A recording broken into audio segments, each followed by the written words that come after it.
Hello everybody and welcome to my channel. Please feel free to subscribe for any future updates. I am going to present at an online workshop in the next couple of days, and I thought it would be good for me to share my thoughts about this with the IB music community.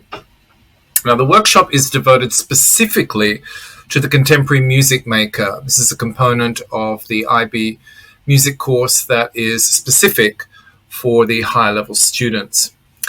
I got asked 3 questions that I'm going to address at this workshop. And the first of which you can see on your screen there. What are suitable projects? And obviously we need to think about practicalities in a school setting.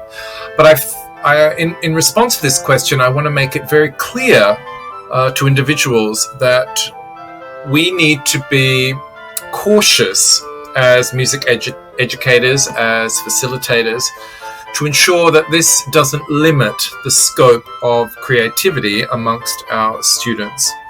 So I want to remind all that the guide says does not need to be transferred to or executed in a real-life setting, but must be modeled after or inspired by real-life practices. So even though the actual execution of the project can take place in school, the concept is more broader, and I want to make that distinction very clear.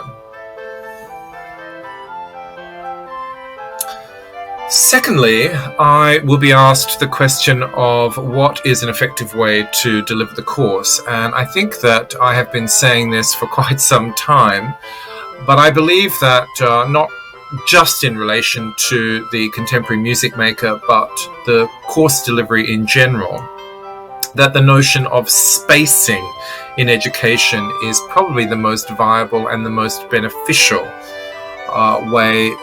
ways of delivering the course. Now, one needs to ensure that if you have 8-9 days between lessons, that you adopt a very systematic review of the way that you are delivering content. This is obviously much better for retention of ideas and better in the long term. So just to illustrate that concept, let's say, for example, you see your IB music students either as DP1 or DP2 4 times a week, let's say.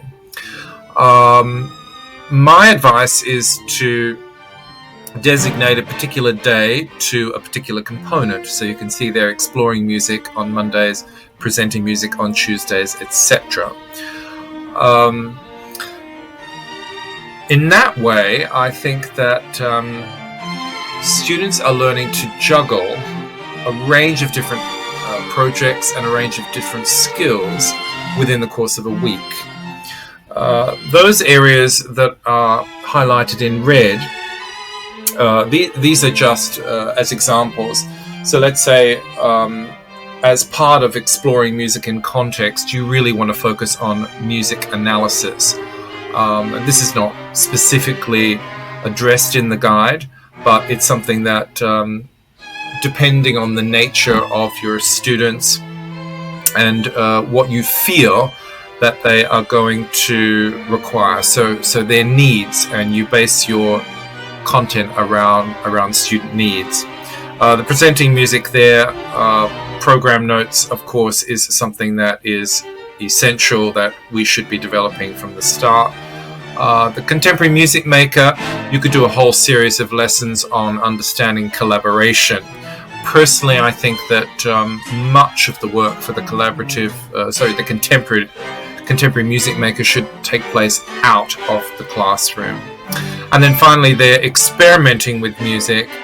You could develop a series of lessons on what is the best way to extract ideas from a musical prompt and help students to expand those along the way. And finally, the third question was devoted specifically to Criterion B. and how to deliver this information to students in a way that they are going to understand. So my response to this is that I think that we as educators need to scaffold the stages into sizable, workable chunks of information. There is some breakdown in the guide. They put it into a number of stages, and I will get to that in a moment. But firstly, I think that when teachers see student-driven and students to work independently, that they feel that that means a hands-off approach. I don't believe that. I think that we need to mentor, we need to guide, we need to ensure that they're on track. They need a sounding board so that they can bounce ideas off, and we need to set up an environment in which they can bring those ideas to the table and have peer collaboration and peer feedback. So if I can just briefly do a summary of what I have noticed on page 64 of the guide. As I said, the music guide breaks it down into 3 stages: planning of the project, evidence that they need to collect, and then obviously the final presentation. Those hours, excuse me, those hours that I've put in brackets there are just suggestions. But again, the IB give the total number of hours for this project in the vicinity of 90 hours.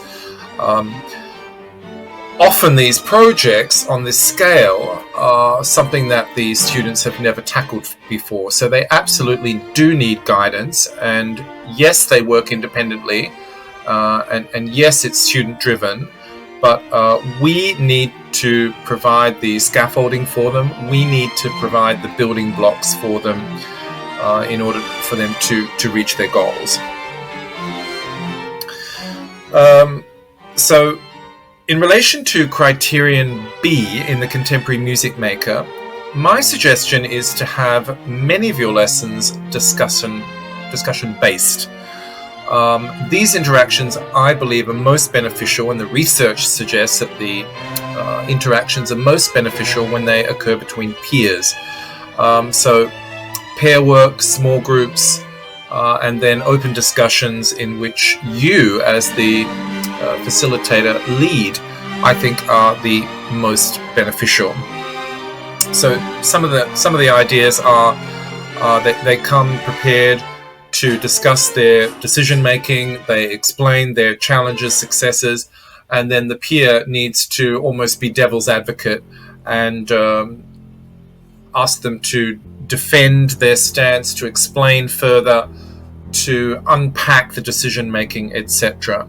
And so what we're really doing is we're developing strategies within the classroom and looking at ways of improvement.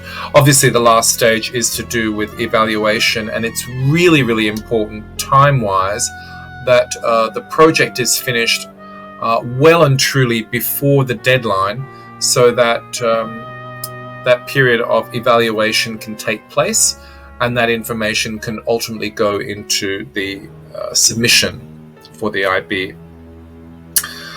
I've created this. Again, the focus is only on Criterion B here. So, for example, you could ask your students to prepare a list of potential challenges and successes, and they come to class, you pair up the students, and there's a discussion that takes place on a pair work level, and then a full discussion.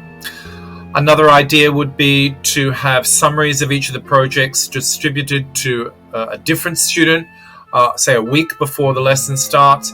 That individual's job is to look at areas of growth, pose questions where improvements can be made, and then again, pair work and an open discussion happens in the classroom. And finally, obviously this is towards the latter stage, after the completion of the project, the individual goes into the hot seat, and the group of the peers will ask a series of questions and talk about musical features as well as the nature of collaboration. If I can just pause momentarily and now give a quick summary of some of the key features of the Contemporary Music Maker. As I've said before, these projects need to be inspired by real-life practices. All the roles that the students have taken over the course of the 2 years need to be thought about and embedded in this particular project. It's all about artistic intentions and challenges. The projects can be studio projects, and they can obviously be inspired by a global context. So that could be inspirational for your students. The collaboration needs to occur with one other student, and as I said before, student-driven. Reminders for the teacher. This should begin early in the course. I do not believe that you should wait until year 2. You need to make it very clear, and these skills need to be developed from the very start. As I said, think about musical practices in a real-life context that take place outside of the classroom, outside of the school, but obviously one needs to think about the practicalities of ultimately delivering that project. Teachers should act as mentors, introduce students to a range of possibilities. You need to meet regularly, and regularly I think should be fortnightly or even weekly. One needs to advise students on the feasibility. Often projects can be enormous, and that's always, I think, a good starting point. But then we need to guide them to get the project down into something that's more practical and that's more doable. And there's a list there. We need to offer feedback, we need to facilitate the use of resources, we need to monitor, and we need to observe, obviously, the final presentation. And we may even be involved in the supervision of that final presentation. Here is a summary of the stages. This is, again, something that I've just extracted from the guide from page 37. And you may wish to present this to students as a starting point and develop a series of lessons about how students can develop clear and achievable aims, viable musical goals. We need to build that idea of collaboration and leadership. So I don't think that having a number of lessons devoted to that is unwarranted. Obviously, they need to get to the packaging, the presenting stage, and then, as I said, make sure that time is left for reflection and evaluation, and that information ultimately goes into the submission process. Just finally, you can read these on your own. Here are some sample projects or sample ideas that have come from different music teachers around the world. I like this one particularly because there's collaboration with science, and there's a video there that you can watch.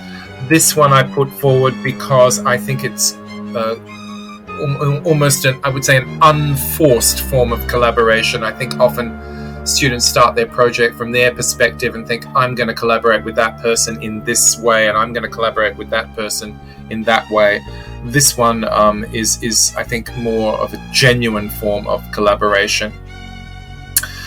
This one here, the musical intentions are very clear, but there's a purposeful context attached to it as well. This one's got a lovely twist that there's an interactive element, so not just the idea of visual arts and music coming together, but technology as well. Here again, context is important for the particular circumstances. This one has got a range of different components: music, film, writing, illustrations, technology, and there's contextual relevance as well. This one is more purely music technology and features the COVID pandemic as well.